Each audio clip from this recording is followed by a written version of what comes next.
We had lots of last-minute holiday ideas for you, and right now we've got some for anyone panicking about gifts they haven't bought yet, kind of me. Don't panic, because the gifts you need might be right inside your home. Oh, I love where we're going with this. Leigh Ann is here to help us think outside the box and look at regifting items that we can package in a creative way. And you're not just saying, like, take any old dusty plate and give it to a friend.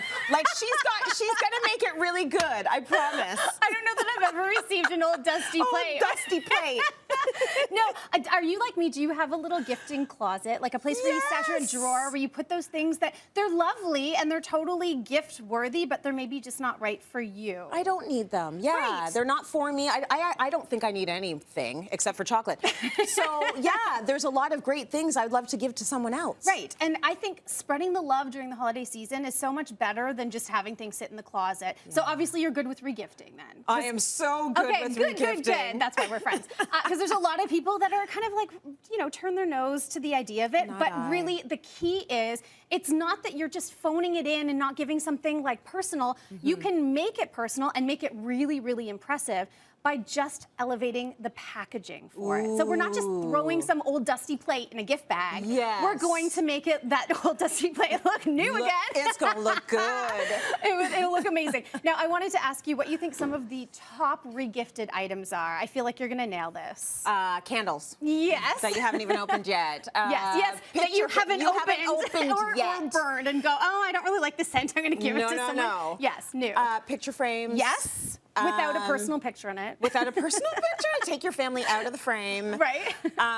What else? Maybe wine? Like, right? If you don't want the wine, you want to give the wine. You are nailing it. So let me show you what some of the top regifted items are, and you've got so many on the list. You guessed wine, and that is absolutely one of the top regifted items. And you know what? I get wine given as gifts, hostess gifts and things.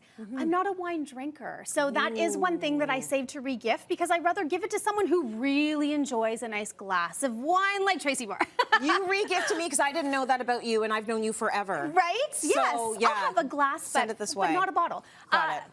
Fruit cake. Oh, lasts forever. Tis the season. Yeah. Panettone. A lot of the consumables, chocolates. I don't know who would regift chocolates before eating them, but it's on the list. And then beauty gift sets. Yeah. So all of the soaps and lotions, and they come pre-packaged, so they're easy to regift.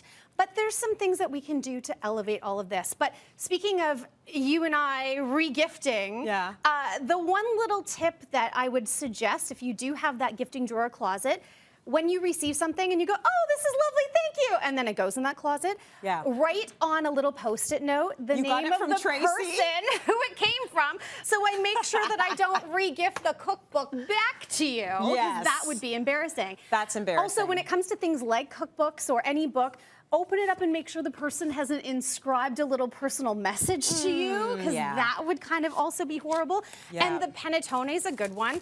A lot of the boxes come with the printed gift tag on top, to and from. Yes. Also make sure that your name's not on there. Snip if that you're off. regifting. Gift bags take it too. off. Like, take all of that stuff off. My memory is trash, so do anything you need to do to not be giving the regift back to the person that gave it to you. Because otherwise you have it going back and forth, and then it just becomes a bit of a joke, which isn't the worst thing. What I like what you've done is you've sort of grouped things together. So it's not just one little beauty package. Like, you've made a whole themed basket. That's it. Nice. And if you think about it this way, I didn't pay for any of these things. They all came from my house, so you can group a whole bunch of things together and make it look really impressive and personalize them with a theme. So I think that we should start building a gift basket. Let's do it. Because I think that really elevates the look of a gift. So you nailed it with the themes. So when you're doing a gift basket, you want to begin with some sort of base. Whether you want to use a cookie tin that you might already have in your cupboard, you can use a gift box. And I suggest, like, give the cookie tin lid and the lid of the box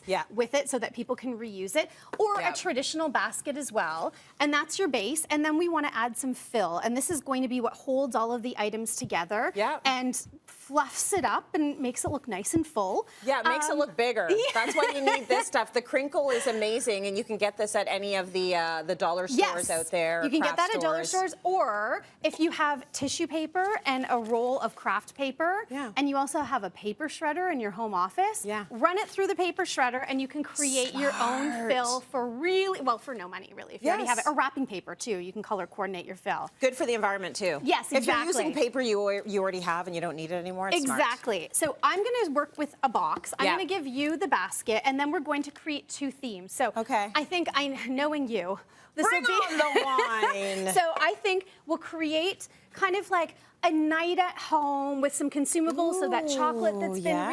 regifted, maybe some napkins to go with it. Lovely. And there's a little corkscrew again. I didn't open it because I don't drink wine. 'Cause you're not gonna And then need we've it. got some chocolates. Now I'm going to give you a little tip. Okay. I see what you're doing there, and it's not Yeah. wrong, but you know what could make this better? It could be more right. Open these packages of Yes. the chocolates and place them around. And I love what you've also instinctually done. You've put the biggest item kind of in the center, and then you're framing everything around because you want a front to this, That's When right. people look, that it looks really impressive. I like So that we're taking the chocolate apart, though, because it looks like more. Anything Yes. to make it look like more. That's exactly You it. don't want to look cheap. Well, and You don't look speaking like a of cheapo. more, I'm going to do a beauty kind of self-care basket. Yeah. But I'm going to take all of the items that came in this plastic kind of El Cheapo gift box. Yeah. And I'm going to remove them and place them all individually and Yep. add in a few other self-care items. Now, the nice thing with the fill is you can kind of dig a hole, and this is where it holds everything in place. So you can have labels facing That's out, lovely. and you can create kind of that elevated look. Now, I know we have a couple of ways to do this. Yes. You have brought these really genius cellophane bags. It's a bag. So yes, That's you can so buy smart. cellophane on the roll, Yeah. but this makes it so much easier. So yes, let's zhuzh your gift basket here. Yeah. I'll open this up. And you. I also love you taking the wine bottle out because it's best just I'm not trying to play with that one. We don't want her breaking. Right? So let's tuck this in. Yep. Whoop. There we go. So once you have it in a spot that you like it, with the seam on the bottom, We're losing chocolate. that's okay. Oh, well, no, it's not It's okay. not We definitely okay. don't want to lose the chocolate. So I'm going to dig a little hole here, and you're going to place your wine bottle right in the center. Okay. Okay?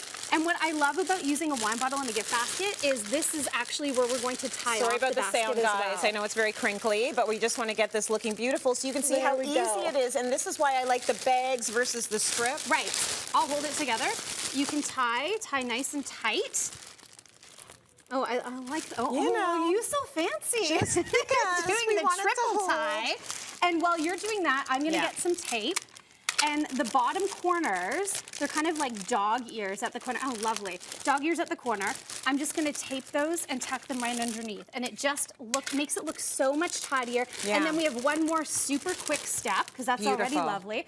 We're gonna take scissors, because this is looking a little sad. Yeah. The trick with this is you wanna cut down and pull up. Oh, And it creates that's what makes a it like that. crown. And it just looks so much more. You get like that nice little poof at the Very top. good. Think friends, teacher gifts, you know, coworkers. This is a beautiful way to do it. Allaire, thank you so much. Thank you. This should be for me.